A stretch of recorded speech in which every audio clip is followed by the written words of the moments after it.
A dead man stood trial?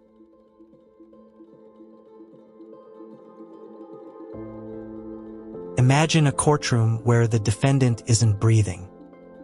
He's not even warm. In 897 AD, the Roman Catholic Church did exactly that. They dug up a corpse, dressed it in papal robes, and sat it on a throne to face criminal charges. It sounds like a horror movie, but it was a documented legal proceeding. How does a dead man stand trial, and why would anyone go to such lengths? The idea of a trial is built on the notion of a living, breathing person capable of defending themselves. Law requires a defendant with agency. Biology says a corpse is just, well, a corpse. There is no way to cross-examine a skeleton or present evidence to a silent, decaying body. To the modern mind, the Cadaver Synod is a complete violation of every logical principle of justice and human decency.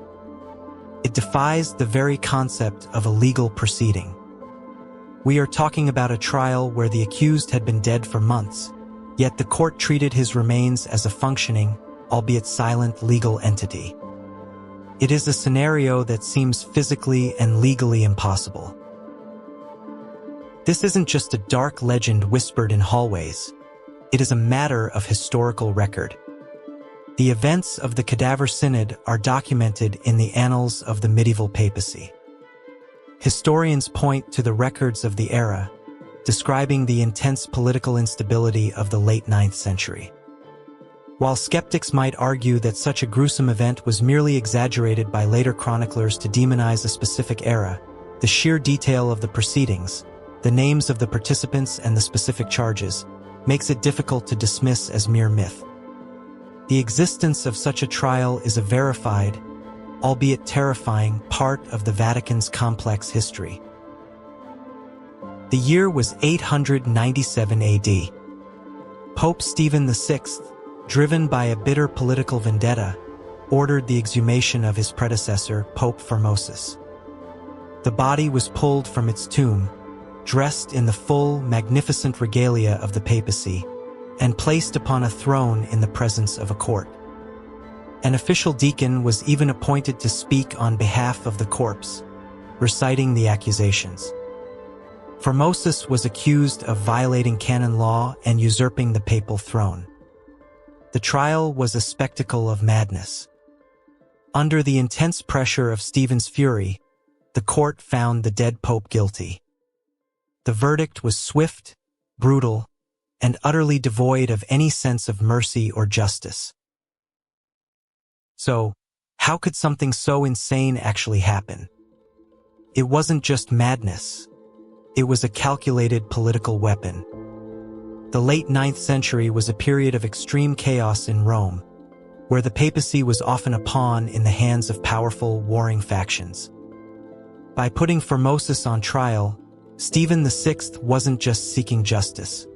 He was attempting to delegitimize everything Formosus had accomplished. If the previous pope was legally unfit, then Stephen's own authority and the actions of his supporters could be validated. It was a way to use the machinery of the law to perform a posthumous assassination of a man's entire legacy and political influence.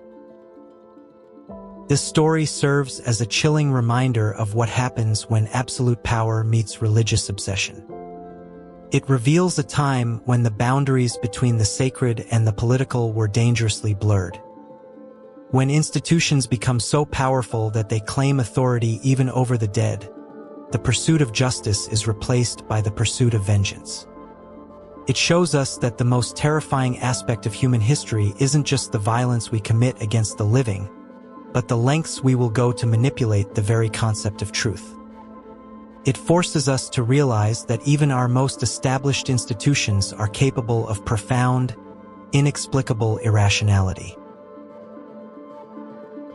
A dead man once stood trial for his life and his legacy.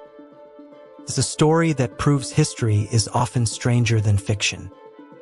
If this bizarre moment in history surprised you, there are many more where that came from. Subscribe to Barely Believable.